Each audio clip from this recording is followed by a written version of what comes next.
यह कहानी एक साधु और एक कुंवारी लड़की की है जो एक भयानक जंगल में घटित होती है। इस जंगल में एक बुजुर्ग साधु अपनी झोपड़ी में अकेले रहता था। कहानी की असल शुरुआत तब होती है जब एक रात भीषण तूफानी बारिश हो रही थी। चारों ओर घना अंधेरा छाया हुआ था। आकाश में बिजली जोर जोर से कड़क रही थी और जंगल में एक खौफनाक सन्नाटा पसरा था। साधु अपनी झोपड़ी में बैठा था। उसने दरवाजा मजबूती से बंद कर रखा था ताकि तूफान और बारिश की तीव्रता से बचा जा सके। अचानक झोपड़ी के दरवाजे पर किसी ने दस्तक दी। साधु हैरान हो गया कि इतनी रात गए इस सुनसान जंगल में कौन आ सकता है। उसने हिम्मत जुटाकर दरवाजा खोला। दरवाजे पर एक खूबसूरत और युवा कुंवारी लड़की खड़ी थी। उसके कपड़े बारिश में पूरी तरह भीग चुके थे और उसके शरीर की हर रेखा साफ नजर आ रही थी। उसकी जवानी अपने चरम पर थी। साधु ने उससे पूछा, ए लड़की, तुम कौन हो और इस खौफनाक जंगल में इतनी रात गए ऐसी भयंकर बारिश में क्या कर रही हो? लड़की डर से कांपते हुए बोली, बाबा जी, मैं जंगल के पास वाले गांव में रहती हूँ। मैं बहुत डर गई हूँ। मेरे पीछे कुछ लोग पड़े हैं। वे मुझे मारना चाहते हैं। कृपया मुझे बचा लीजिए। साधु ने उसे तुरंत अंदर बुलाया और उसने लड़की से उसकी पूरी कहानी पूछी। लड़की ने कांपते हुए जवाब दिया, मैं गांव के राजा की बेटी हूं। मेरे माता पिता अब इस दुनिया में नहीं हैं। उनके जाने के बाद से कुछ लोग मेरी खूबसूरती के पीछे पड़े हैं। वे मुझे पकड़कर मेरी इज्जत लूटना चाहते हैं। मैं अपनी आबरू बचाने के लिए भागकर आपके पास आई हूं। साधु उसकी बातें बड़े ध्यान से सुन रहा था, लेकिन उसे शक हुआ कि यह लड़की कोई रहस्य छुपा रही है।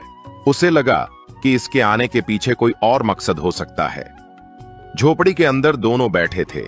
एक कोने में मध्यम रोशनी वाला दिया जल रहा था। बाहर तेज बारिश और तूफान का कहर जारी था। चारों ओर अंधेरा ही अंधेरा था। साधु सालों से अकेले रहता था, लेकिन आज उसकी झोपड़ी में एक बेहद खूबसूरत लड़की मौजूद थी। वह उसके भीगे कपड़ों को देखता रहा और दिल ही दिल में खुश होने लगा।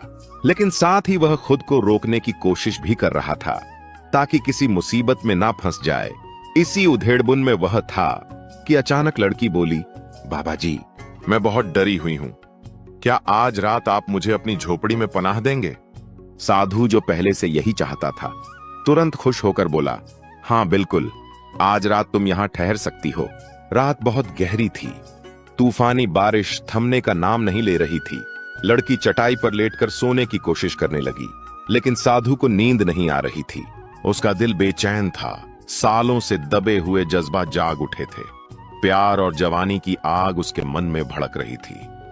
वह सोचने लगा कि यह रात कैसे कटेगी। वह खुद को संभालने की कोशिश करता, आंखें बंद करके सोने का प्रयास करता, लेकिन नींद कहां आने वाली थी। तभी अचानक किसी के रोने की आवाज सुनाई दी। साधु चौंक गया और जल्दी से लड़की के पास पहुंचा। उसने देखा कि लड़की रो रही थी। साधु ने पूछा, लड़की, क्या हुआ? तुम क्यों रो रही हो?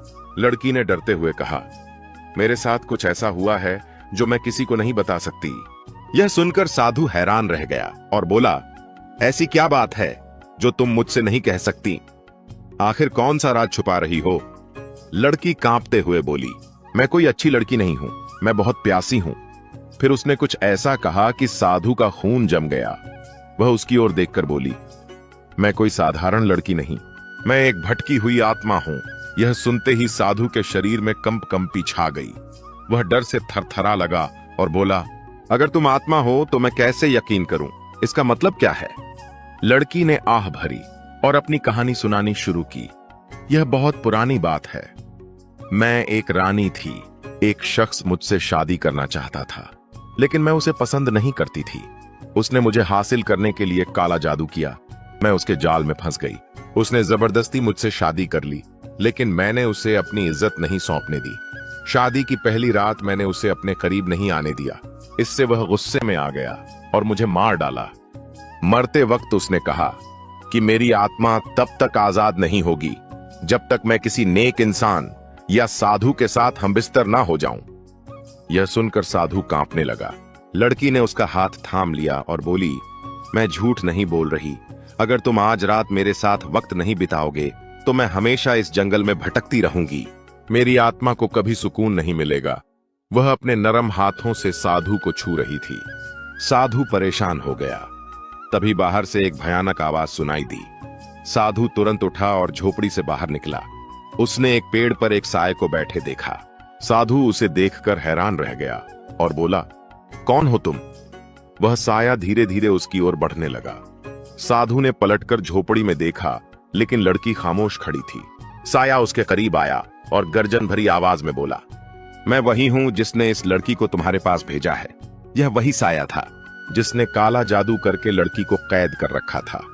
साया जोर से हंसने लगा और बोला, साधु, तुम मेरे जाल में फंस चुके हो। साधु ने कहा, तुम्हारा काला जादू मुझ पर असर नहीं करेगा। क्या सोचा था कि मैं खूबसूरत लड़की को देखकर भटक जाऊंगा? हरगिज नहीं। यह सुनते ही लड़की ने नजरें झुका लीं, जैसे उसे भी शर्मिंदगी हो रही हो। साया ने चीख कर कहा, तुम्हारे अंदर भी इंसानी जज्बात है। तुम मेरे जाल से नहीं बच सकते। साधु ने आंखें बंद की, ईश्वर का नाम लिया और फिर बोला, ए शैतान, मैं तुम्हारे रेफरेब में कभी नहीं आऊंगा। लड़की की आंखों में आंसू आ गए। वह सोचने लगी कि वह क्या करने जा रही थी। क्या साधु इस साये को हरा पाएगा? क्या वह अपनी कैद से आजाद हो सकेगी? साधु ने फिर लड़की से कहा, अपने अंदर झांक, तुम क्या करने वाली थी? मैंने सालों से किसी बुराई की ओर नजर नहीं उठाई। तुम मेरी मेहनत क्यों बर्बाद करना चाहती हो? खुद को संभालो। यह सुनकर साया जोर से हंसा और बोला, साधु, अब बहुत देर हो चुकी है। लड़की ने साधु की ओर देखा और धीरे से कहा, मुझे नहीं पता कि सही क्या है और गलत क्या। मैं बस इतना जानती हूं कि मेरी आत्मा को सुकून चाहिए। साधु ने नरमी से कहा, तुम्हें अपनी आत्मा के लिए नहीं, खुद के लिए जीना होगा। यह जंग तुम्हें खुद लड़नी होगी। यह सुनकर लड़की चौंक गई। उसने गहरी सांस ली और बोली, आप सही कहते हैं, यह जंग मेरी है और मैं इसे खुद लड़ूंगी। फिर उसने साये की ओर देखा और मजबूत आवाज में कहा, मैं तुमसे लड़ने के लिए तैयार हूं। उसने हाथ उठाया और साया को पकड़ने की कोशिश की। जैसे ही उसने साया को छुआ, तेज हवा चलने लगी। साया हवा में उड़ने लगा और खुद को बचाने के लिए तड़पने लगा, लेकिन अब उसका बचना मुश्किल था। लड़की ने हिम्मत से साया को नष्ट कर दिया।